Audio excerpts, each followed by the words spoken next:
And so, here a sample for chapter 2.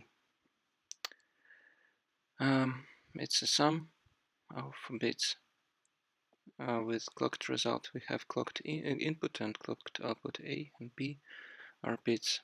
We need to sum them with this incoming clock that should be routed to outgoing clock. We have low and high outputs. Low obviously goes when A is 1 and B is 0, and or B is 1 and A is 0, and high is 1 when A and B are 1s. You can see this in details. So basically you need to wire things up and add some primitives. Let's start with some simple bridge, XOR bridge.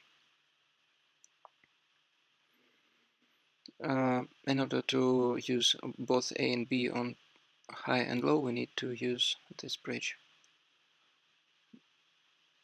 Or alternatively, we can route things around, but it's not very.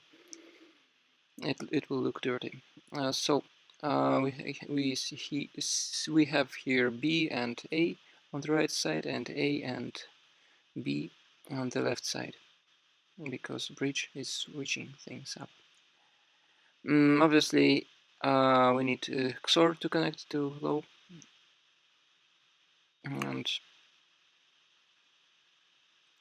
I can connect it this way, but I know that actually signal from B will travel longer path than signal from A, so I will need to adjust A and make this line a bit longer.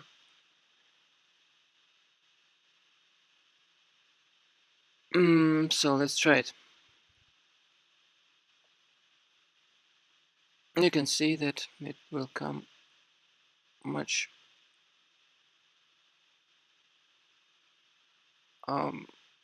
actually it comes longer. It goes longer for left line, and right is okay. Now they're synced and XOR now out both A and B. Now let's connect. Let's connect it later, because we need to route clock and this A and B. On the right side, we'll need to have some AND, which is a bit long, and we should account for longest path to make things work. And let's connect it and check if A and B comes to this node. We need to make this longer.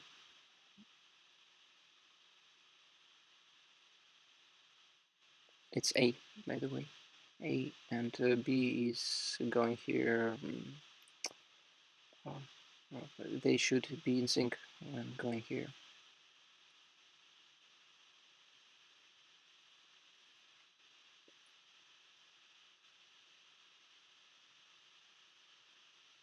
No, it's not enough. As you see, B is going through while A is already vanished. So we need to make maybe B a little bit shorter. Yeah, let's try it. Yeah, we can see that it's not sufficient enough. And so let's make it a bit longer. I've added 2 steps there.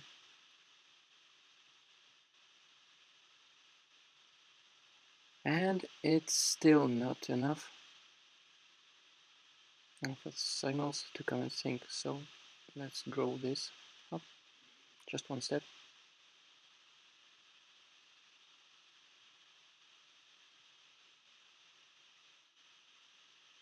And now it works. You can see that A and B are producing values. So less connected because it's obviously the longest path. And try the same with low, and let's try clock 2.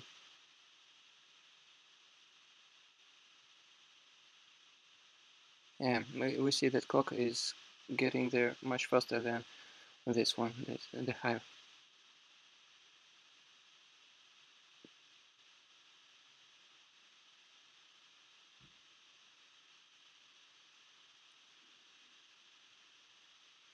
Okay, still 2 steps we need to add here. Let's add them at the top.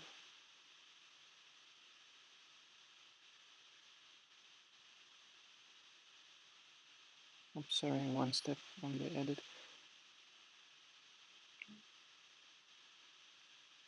Okay, now it works. Let's see what's wrong with low. Low received values are a few steps off from desired ones.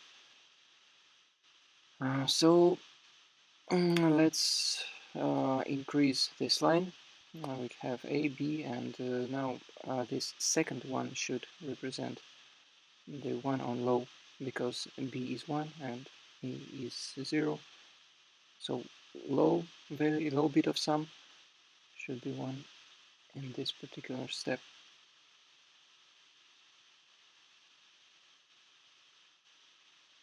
Let's add a few lines, a few pixels here, a few wire segments.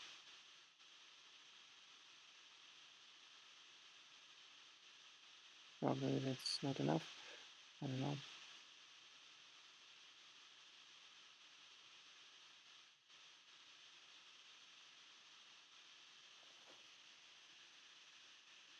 Oh no, that's enough. Also, let's try to see how heated is it. I see that low have much more heat. Let's go to next level. Sorry, it's some imported level here. Now let's go to level 2 of chapter 2. Well, this is a bit more complicated thing. We have to have a shift bit, low and high outputs, and clock. We have no generated clock, but it's still 8 steps. So we need to create it.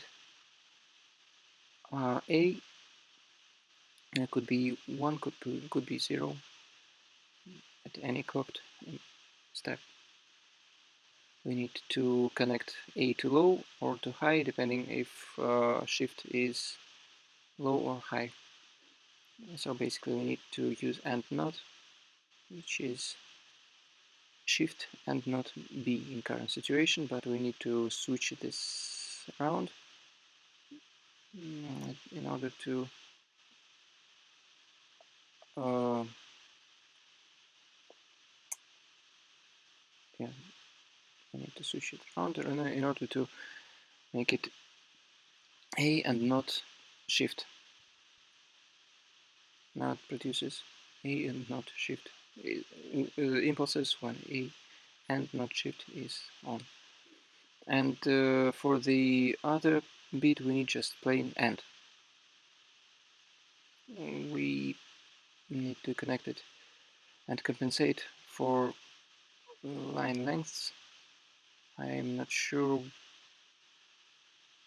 what the input phases are yet, but we can test it out.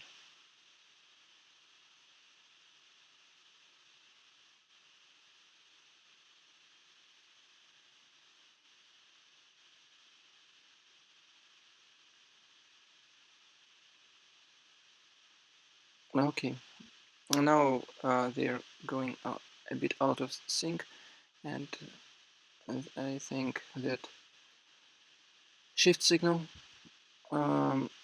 is, oh no, still,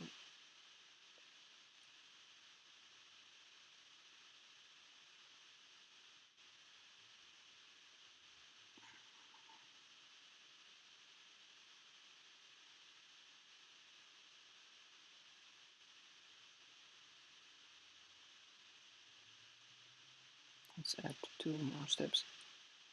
Yeah, and now it works as AND. And I think we can connect it to first because to output first because it's the longest and longest way for electrons to travel. So let's do this kind of thing here. But let's first make a clock generator. It will be 8 steps. And make some long path for electrons to travel from this generator into the output, into the clock of generated signal.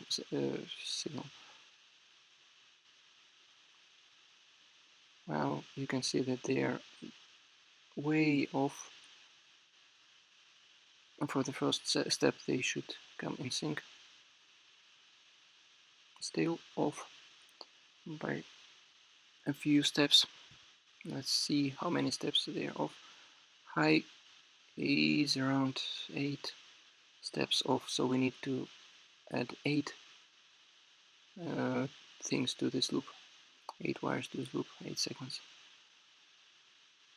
8 steps. Well, apparently it was 7, not 8.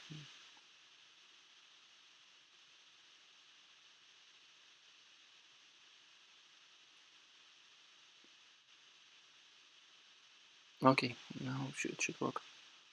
Yeah, it works. Now let's take this low bit with some nice delay line here. Let's see how. And it's somewhat around 4 steps off. Let's remove 4 steps here and try it.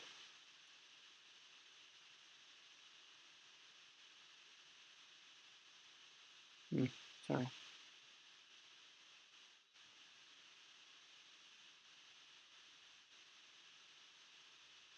Okay, now it should work. Bang bang.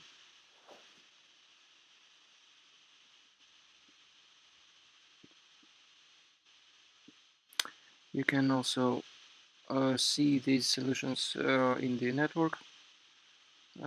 They're automatically shared, but you can't cheat by using them as your progression.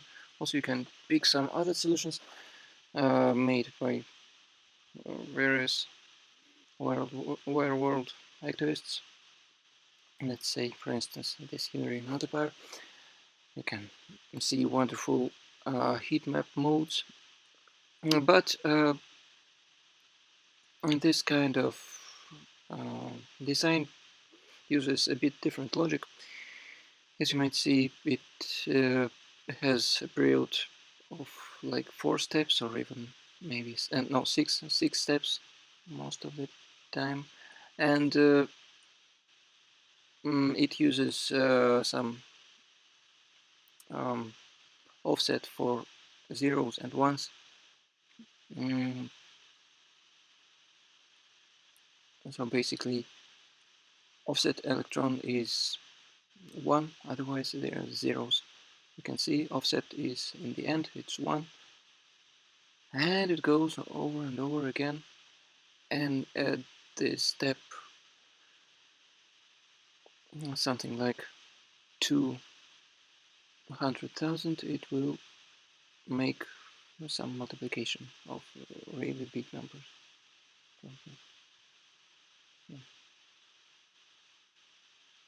Let's see how it's going to heat up.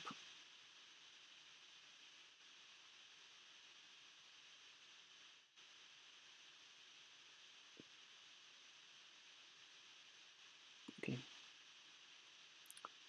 There are obviously some other designs here.